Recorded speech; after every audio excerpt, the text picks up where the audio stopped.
Hello friends, you are here. So here today we are going to discuss something about the Junit test framework. Okay, so let me tell you something basics of the Junit test framework or what is the need of that. So in that, suppose a unit can be a function, class, package or a subsystem in Java. Okay, so the term unit testing refers to the practice of testing such small units of your code so as to ensure that they work as expected. For example, we can test whether an output is what we are expected by giving some kind of inputs or if a condition is true or false. So this practice helps developers to discover failures in their logic behind their code and they can improve the quality of their code. Also, unit testing can be used as to ensure that the code will work as expected in case of future changes. So finally, the Junit is an open source testing framework which is used to write and run repeatable automated tests so that we can be ensured that our code works as expected. So if you wanted to use any test framework in your Java code, you have to use two jars are there basic jars which is Junit.jar and next one is a Hamcrest core. So if we see here, you can see Junit.jar and Hamcrest. Also, I have added here also Junit.jar and if you see the build path, so in build path also you can see JUnit. So you can see I have added one more jar that is Mockito all. So what is the use of that? I will tell you. So before the jar, you have to know something about the Mockito means what it is. So Mockito is also a popular mocking framework which can be used in conjunction with JUnit. Mockito allows us to create and configure mock objects. By using Mockito simplifies the development of test or class for external dependencies. Okay, so the basic use of this Mockito is just simplifies the writing unit test cases. Okay, so let me tell you practically how does this works. So before for that, you have to create one Java project. So I have here created one framework with the name Junit test framework, and I have created one Java class that is addition class.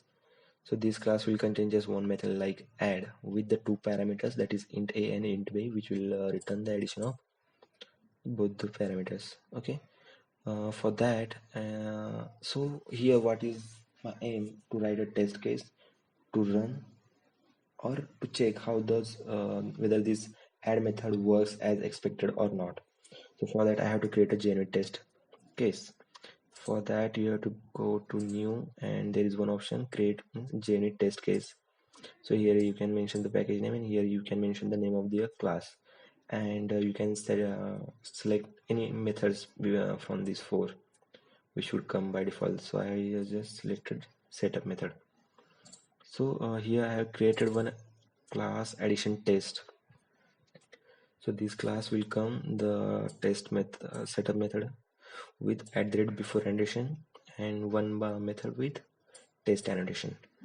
So here let me tell you something about mocking. Okay, so here @ I use @ mock annotation with addition class. So it will create instance which I have named is mocked instance, and next I have used inject mocks. So this also create instance of a class. Actually it creates actual instance and this creates mocked instance. So actual instance means what? By using new keyword you creates right new object. So that kind of way. So to resolve the dependency we have used this inject mock annotation. Next is in the setup method I have used mockito annotations dot init mocks. So it is used to initialize the mock objects. And here comes to the actual method or test method. You can give any name here. I have given a test only and I have used @test annotation.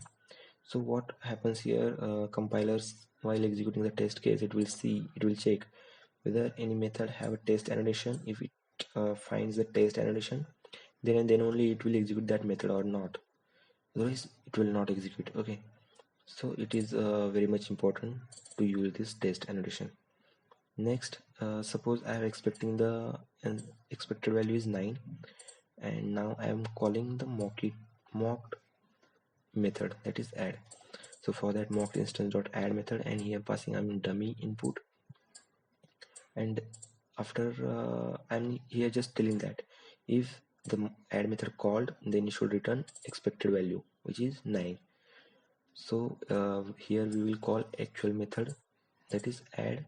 We will give some parameters 4 and 5, and we'll check whether this actual result will match with expected. If these both results matches, then we can say that our test performs successfully. Okay, so let me show you with debug mode. Debug as Junit test. Yes, so here I have to do F6. Okay, so my expected value will be 9. So if I do F8, so it will come here. So the parameters we have passed 4 and 5, so ultimately it should result 9. Okay, so this is the expected 9 and the actual result is 9. So it will execute successfully and it will compares the results. So if it will run successfully, I think. Yeah, so it shows green, it means that our test executed successfully. If you want to check the code coverage from these also, so you have to add some plugins here to check, or with the Junit, what is ID, Eclipse ID, in that some plugins will come automatically, so no need to add. To check code coverage, you can test it like code coverage as Junit test. So the code coverage is 100%. Okay, here you can check, and here you will check how many lines of code were covered by this test. So these are our test case, but the code actual covered will be, we have to see in addition class. Yeah, it is showing green, it means that all the code has been covered. So friends, this is all about JUnit, Mockito, and code coverage. So in future videos we can see about something about the Power Mockito, because there one more framework, Power Mockito, which will be used to test static methods or static classes. So that will we will see in the next tutorial or next video. Okay, thank you.